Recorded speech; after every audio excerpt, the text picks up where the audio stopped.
नमस्कार, मैं हूं शरद द्विवेदी और इस खास पेशकश में चर्चा में ये जो हमारी बातचीत का क्रम है, इसमें हमारे साथ जुड़ रहे हैं एक ऐसे राजनेता और एक ऐसे राज्य के मुखिया जिनकी बहुत चर्चा है। चर्चा इसलिए है कि जो बात हम हमेशा आपसे जब भी उनसे आपकी मुलाकात कराते हैं तो उनके बारे में हम आपको बताते हैं कि वो पारंपरिक शैली के राजनेता नहीं हैं। राजनीति की उनकी अपनी शैली है और ये शैली जिसको अगर बोलचाल की भाषा में मैं कहूँ तो बिंदास जो एक शब्द है जो आमतौर पर आप और हम मुंबईया फिल्मों में सुनते हैं। बिंदास का मतलब होता है कि एक खुलकर जिसको आप वीरेंद्र सहवाग शैली कह सकते हैं या फिर एक आक्रामक बल्लेबाजी की आप शैली कह सकते हैं, वो उसको पसंद करते हैं। वो किसी किस्म की मिलावट को उनकी शैली नहीं है राजनीति की। खुलकर बात करना वो पसंद करते हैं और खुलकर फीडबैक सुनना भी वो पसंद करते हैं।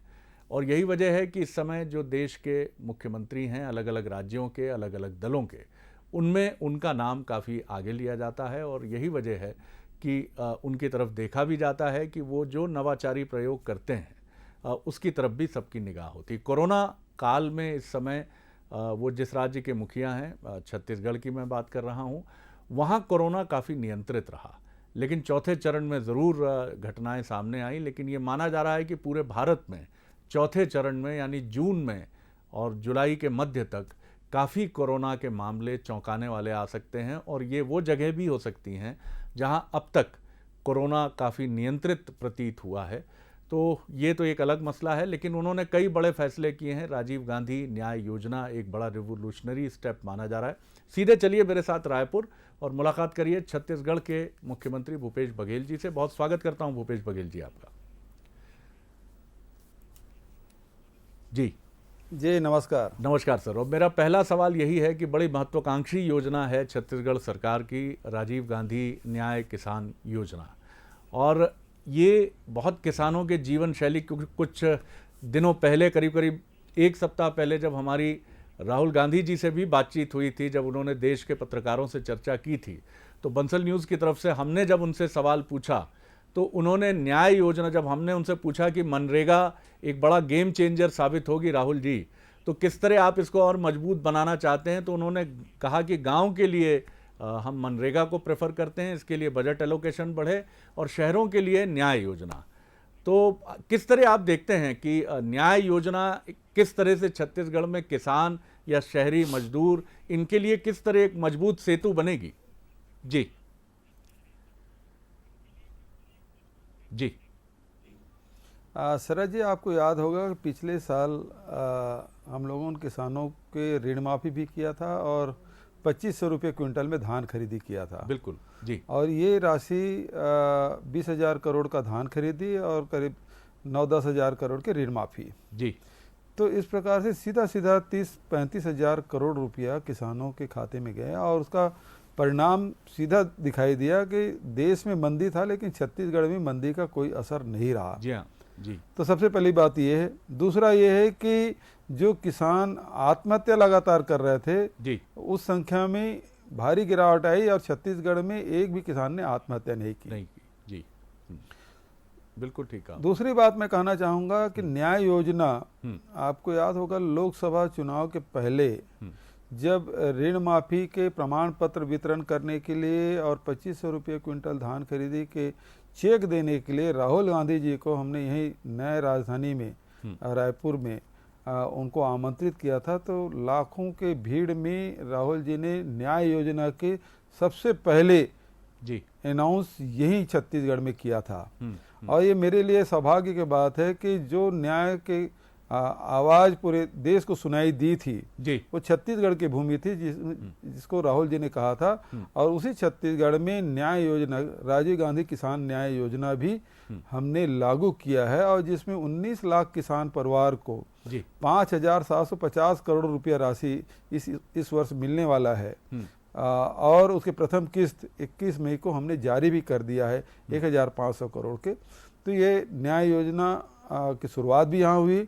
और दूसरा, जो मजदूरों के साथ जो खेतीहर मजदूर हैं, जो लैंड डेस्क लेबर हैं जी, तो उनको भी, उनके लिए भी न्याय योजना हम लाने जा रहे हैं, जिसके लिए मुख्य सचिव की अध्यक्षता में एक कमेटी बना दी गई है और 2 महीने के भीतर में स्टडी करके वो मंत्रिमंडल के समक्ष प्रस्तुत करेंगे और मजदूरों के लिए भी, जिसके पास कोई ज़मीन नहीं है, ऐसे मजदूरों के लिए भी ये न्याय योजना हम लाने वाले हैं। जी भूपेश जी, ये फंड्स जो हैं, आप जिस तरह से कह रहे हैं, ये सवाल पूछा जाता है कि छत्तीसगढ़ पर मंदी का उतना असर नहीं है जितना बाकी राज्यों में है, और आपने न सिर्फ धान में बोनस देने की बात की बल्कि गन्ना उत्पादक किसानों को भी शामिल कर लिया।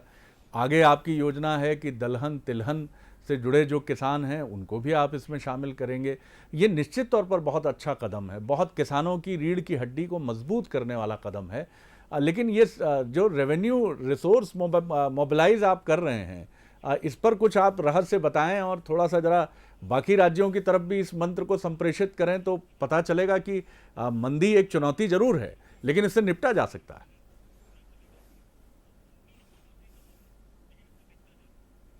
देखिए, दुनिया भर के अर्थशास्त्री यही कहते हैं जब मंदी हो तो लोगों के जेब में पैसा डालना चाहिए। बिल्कुल ठीक कहा। और यही बात हमारे राहुल गांधी जी इस बात को बार बार कहते हैं कि मजदूरों के खाते में आप 7,500 रुपये डाल दीजिए, किसानों के खाते में पैसा डालिए। ये बात वो लगातार इस कोरोना के दौर में भी उन्होंने कहा, और यदि ये डाल दिए होते तो आज लाखों जो मजदूर हैं वो सड़कों पे चलने के लिए बाध्य हो रहे हैं, वो नहीं होते। ये बात उन्होंने कही थी। और जहाँ तक के पैसे की बात है तो हम छत्तीसगढ़ में 1 लाख करोड़ के बजट है, उसमें हम 5,700 करोड़ यदि किसानों को दे रहे हैं तो बहुत बड़ी राशि नहीं है। ये 5% 5.5% राशि उसमें जा रही है और ये बजट में हमने इसको शामिल किया हुआ है। कोई बजट के बाहर कोई चीज़ ये हम नहीं करने जा रहे हैं जी। लेकिन ये बात सही है कि बजट के और दूसरे हेड हैं उसमें कटौती करना पड़ रहा है। लेकिन आज जो आवश्यकता है और वो आवश्यकता है लोगों के खाते में पैसे कैसे जाए। बिल्कुल ठीक बात शरद जी, अभी आपने अच्छा स्मरण दिलाया कि हमने न केवल धान उत्पादक किसानों को दिया बल्कि मक्का उत्पादक किसानों को भी 10,000 रुपये प्रति एकड़ के हिसाब से दे रहे हैं और गन्ना उत्पादक किसान को तो इससे बढ़ के 13,000 रुपये प्रति एकड़ दे रहे हैं। क्या बात और पैसे केवल यहीं तक के नहीं है बल्कि अभी छत्तीसगढ़ में जो मनरेगा मजदूर है वो 26 लाख मनरेगा मजदूर काम कर रहे हैं और आज तक के छत्तीसगढ़ में 15 लाख से अधिक कभी मनरेगा के मजदूर नहीं हुए। इस वर्ष 26 लाख तक गया। ये लॉकडाउन के पीरियड में भी हमने मनरेगा बंद नहीं किया था ताकि मजदूरों के जेब में पैसा जाता रहे, लगातार जाते रहे, वो काम करते रहे। मेहनत करेंगे तो प्रतिरोधी क्षमता भी बढ़ेगी और काम करते रहेंगे तो मन भी लगा रहेगा और उसको इस बात का संतोष रहेगा कि मेरे पास पैसे की कोई कमी नहीं होने वाली है। तीसरा जो काम हमने किया है वो मध्य प्रदेश और छत्तीसगढ़ में जंगल है। हमारे यहाँ करीब 43% जंगल है, लघु अनुपज निकल रहा है। पूरे देश के जितने लघु अनुपज संग्रहण किए छत्तीसगढ़ में अकेले 90% संग्रहण छत्तीसगढ़ का है, जिसमें महुआ है, इमली है, अभी तेंदुपत्ता संग्रहण चल रहा है।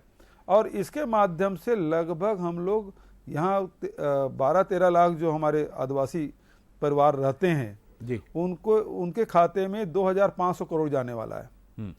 तो इस प्रकार से मजदूरों को भी काम, आदिवासियों को भी आर्थिक उसके लघु अनुपज की खरीदी और किसानों के भी राजीव गांधी किसान न्याय योजना। तो इस प्रकार से मैं फिर से दावे के साथ कह सकता हूं कि मंदी का असर पिछले वर्ष भी नहीं पड़ा था छत्तीसगढ़ में, इस वर्ष भी नहीं पड़ेगा क्योंकि हमने जो व्यापारी है उसके ग्राहक के जेब में पैसा डालने का काम कर दिया है। बिल्कुल आपने ये बात ठीक कही है। और 2008 की जो ऐतिहासिक मंदी थी उस समय दुनिया के जाने माने अर्थशास्त्रियों का यही कहना था कि बाजार में पैसा होना चाहिए, उपभोक्ता की जेब में पैसा होना चाहिए, जिससे वो पैसा बाजार में पहुंचेगा और इस तरह से पैसा घूमता रहेगा और मंदी को काफ़ी हद तक आप नियंत्रित कर सकते हैं। तो ये बड़ी महत्वपूर्ण बात है कि आप उसी भूमिका में आगे बढ़ रहे हैं और उन चैलेंजेस से अभी आपने एक बात कही भूपेश जी, बड़ी महत्वपूर्ण बात थी। मैं आपको ये भी याद दिलाना चाहूँगा, आपने जो बात कही, आपने कहा मेहनत करेंगे तो रोग प्रतिरोधक शक्ति भी बढ़ेगी, आत्मशक्ति भी बढ़ेगी। ये बड़ी महत्वपूर्ण बात है और ये बात अब इसलिए ज़रूरी है कि अब भारत में ये कहा जा रहा है कि कोरोना है तो मनुष्य भी है, भैया चलना पड़ेगा, काम करना पड़ेगा, मेहनत करनी पड़ेगी। थोड़ा अलग हट के सवाल है, फिर मैं आपसे जुड़े विषयों पर आऊँगा, छत्तीसगढ़ से जुड़े विषयों पर आऊँगा। इस समय आप लोगों से क्या कहेंगे, क्योंकि करीब करीब 60-65 दिन हम लॉकडाउन को देख चुके हैं। 31 मई को ये लॉकडाउन भी ख़त्म हो जाएगा। अब व्यक्ति निकले, सावधानियों के साथ निकले, लेकिन चिंता ना करे, काम करेगा, मेहनत करेगा तो कोई समस्या नहीं है, शरीर भी फिट रहेगा, कोरोना से तो लड़ना ही है, ये तो साथ चलेगा। क्या कहेंगे आप? जी देखिए, सीधी बात यह है कि अभी तक की इसका वैक्सीन या दवाई तो मिला नहीं है जी।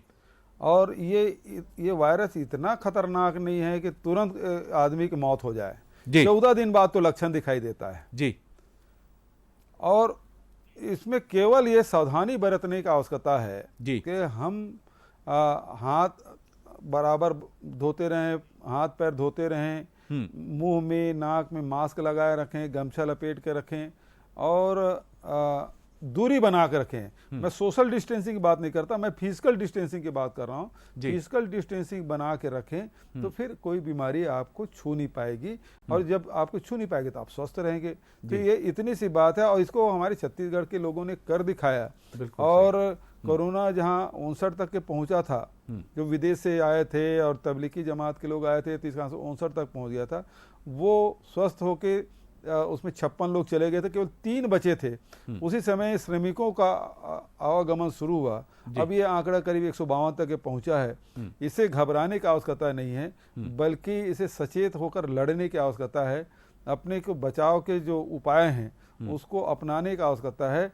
वो दौर भी निकला है तो ये दौर भी निकल जाएगा, लेकिन हमको बचाव के जो उपाय हैं उसे कड़ाई से पालन करना होगा। उसका कड़ाई से पालन बहुत ज़रूरी है। सर, आपके मेडिकल एजुकेशन डिपार्टमेंट की तरफ से जो अनुमान है कि आने वाले कुछ दिनों में या महीनों में करीब करीब 60,000 लोग संक्रमित होंगे, ऐसी आशंका भी जताई गई है।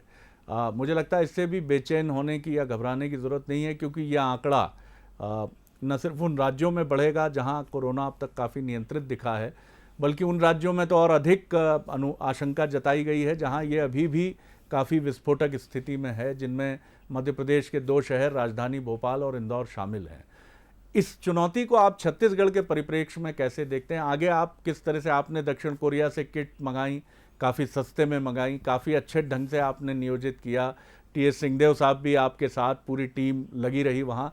आगे आप किस तरह छत्तीसगढ़ के लोगों को आश्वस्त करते हैं कि कोरोना को लेकर कोई चिंता नहीं, सरकारी तंत्र, मेडिकल एजुकेशन डिपार्टमेंट, स्वास्थ्य सेवाएं सब मुस्तैद हैं?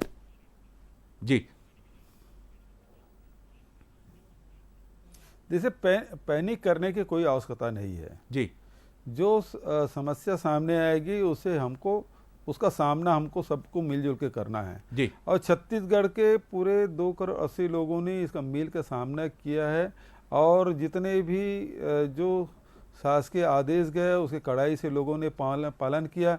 हमने तो सीमा को बंद किया था, हमने शहरों के जिलों की सीमाओं को बंद कर दिया था, लेकिन गांव के लोगों ने अपने अपने सीमाओं को स्वयं बंद कर लिया था। जी हाँ, जी हाँ। तो स्व अनुशासन जो यहाँ के लोगों ने, ग्रामीण जनों ने दिखाई है, वो एक बहुत महत्वपूर्ण है। और जितने भी सामाजिक संगठन हैं, स्वयंसेवी संगठन हैं, वो और सभी दल के लोगों ने जो बढ़ चढ़ कर हिस्सा लिया, उसका फायदा ये मिला कि मीडिया हाउस ने भी बड़ा सहयोग किया, सकारात्मक रूप से प्रचार प्रसार किया और लोगों तक के इस बात को, बचाव के उपाय को लोगों तक पहुंचाने का काम किया। उससे बड़ी सफलता हमको मिली है।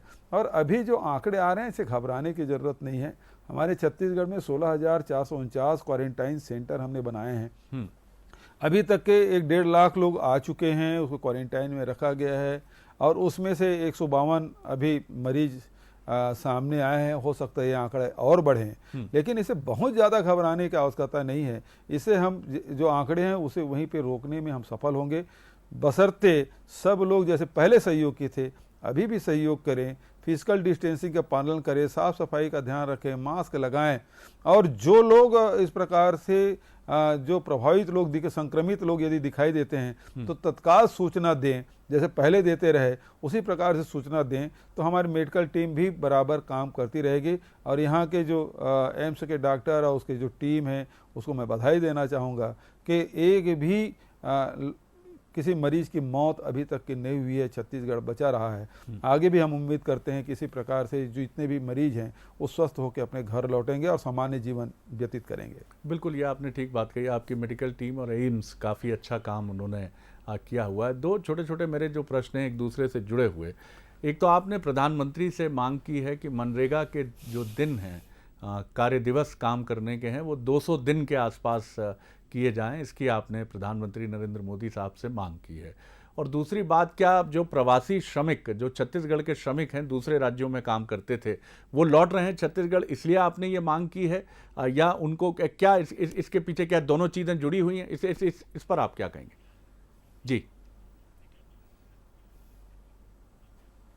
देखिए शरद जी, यदि इसे राष्ट्रीय परिप्रेक्ष्य में आप विचार करें। जी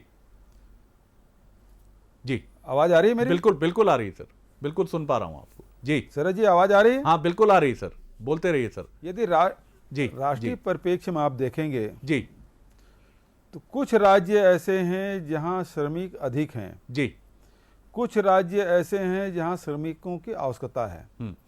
इसमें आप तमिलनाडु कह सकते हैं या कर्नाटक कह सकते हैं, महाराष्ट्र है, गुजरात है, पंजाब है, हरियाणा है।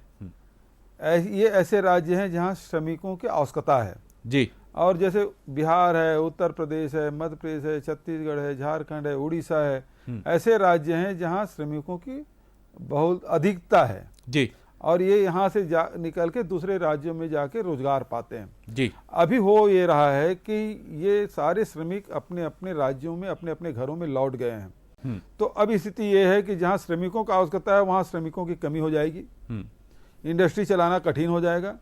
लेकिन दूसरी तरफ जहाँ श्रमिक लौट रहे हैं लाखों के तादाद में, वो लोग अब 15 जून के बाद, अभी लौटे हैं क्वारंटाइन में रहेंगे, 15 जून के आसपास वो खाली हो जाएंगे, निकलेंगे, तो उसके बाद स्थिति ये होगी उनके पास रोजगार की समस्या हो जाएगी। चाहे स्किल्ड हो, सेमी स्किल्ड हो, चाहे अनस्किल्ड हो, वो सारे लेबर के सामने समस्या होगी।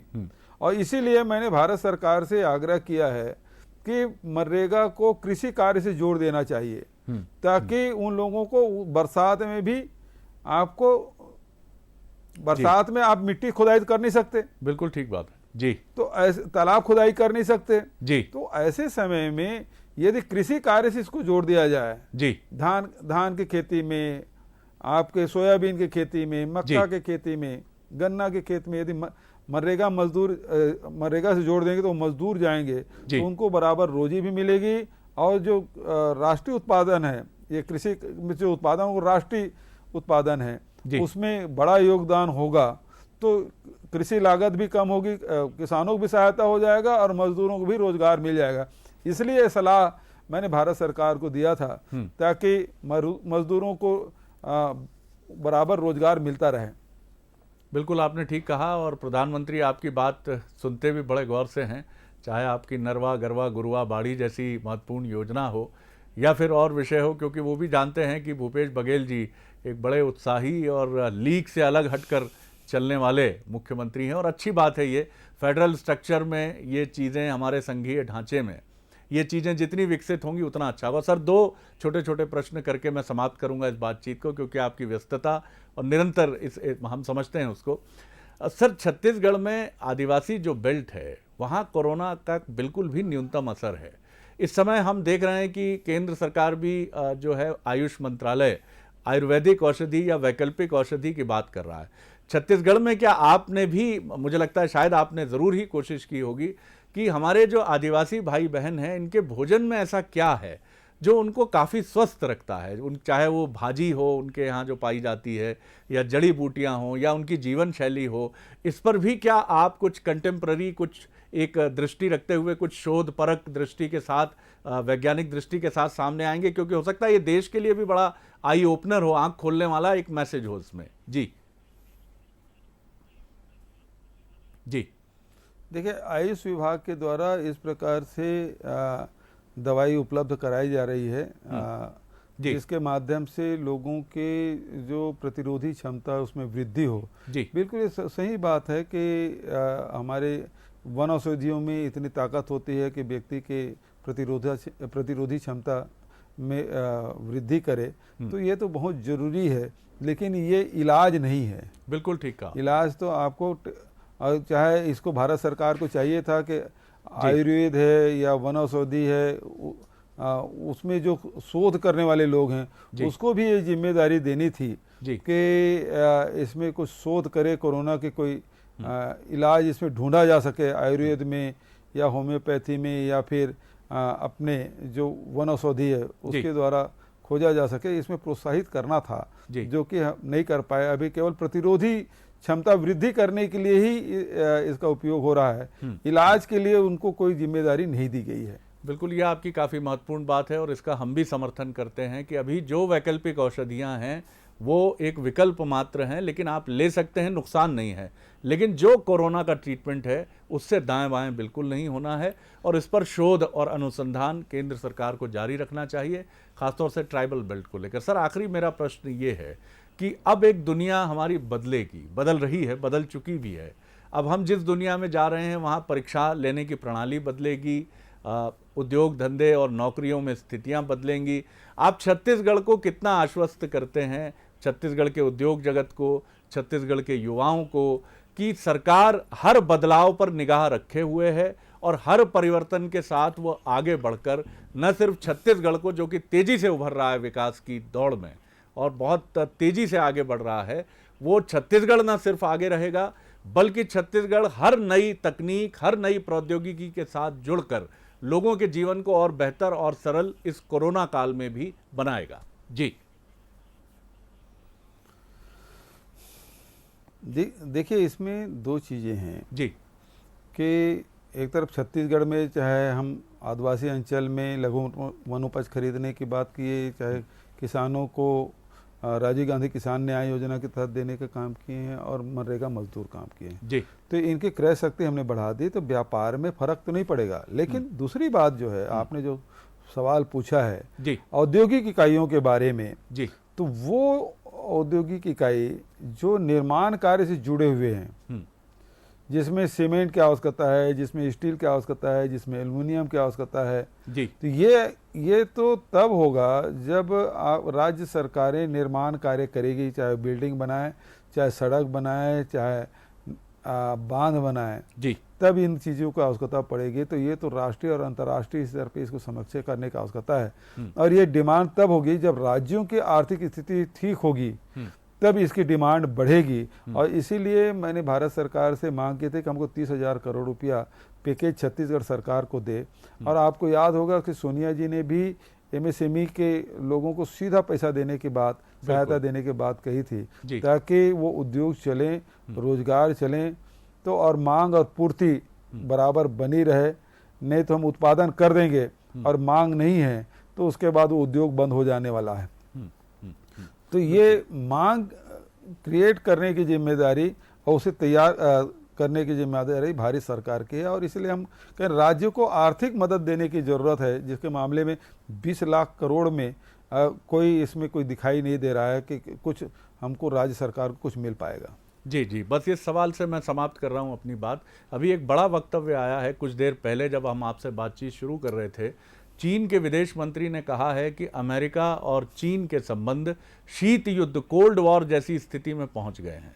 यानी इसका विश्व की पूरी जो पर्यावरण है, राजनीतिक पर्यावरण हो, डिप्लोमेटिक पर्यावरण हो, उस पर बहुत गहरा असर पड़ने वाला है।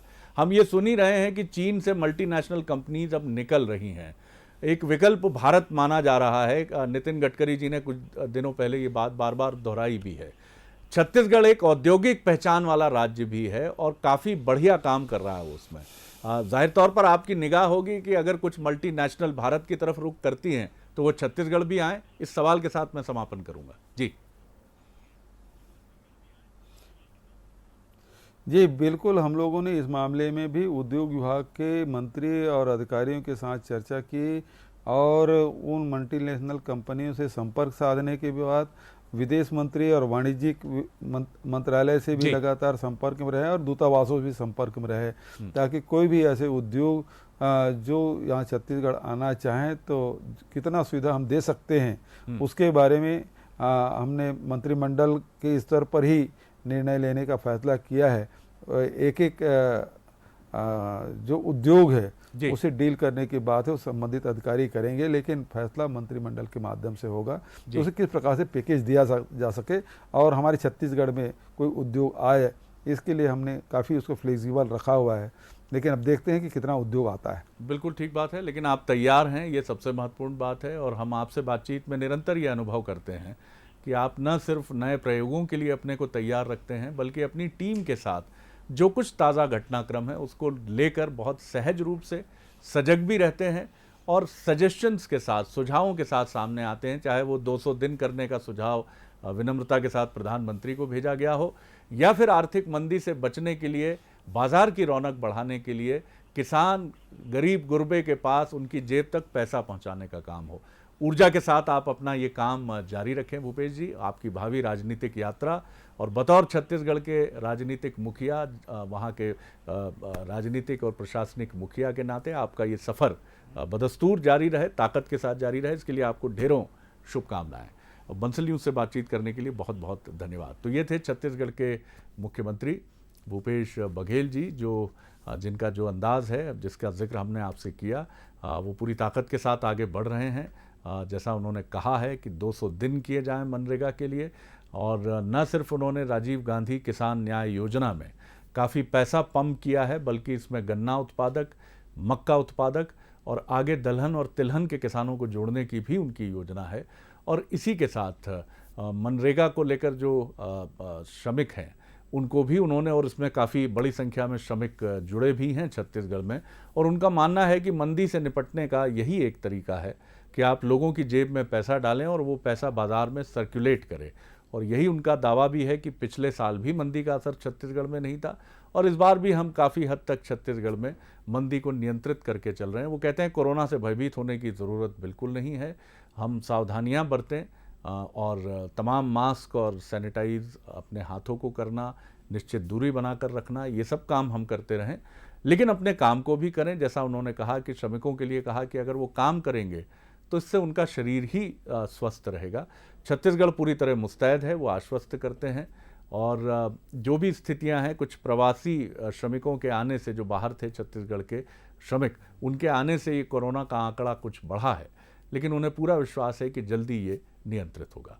खबरों का सिलसिला बंसल न्यूज़ पर जारी है, बने रहिए और मुझे दीजिए इजाज़त। नमस्कार।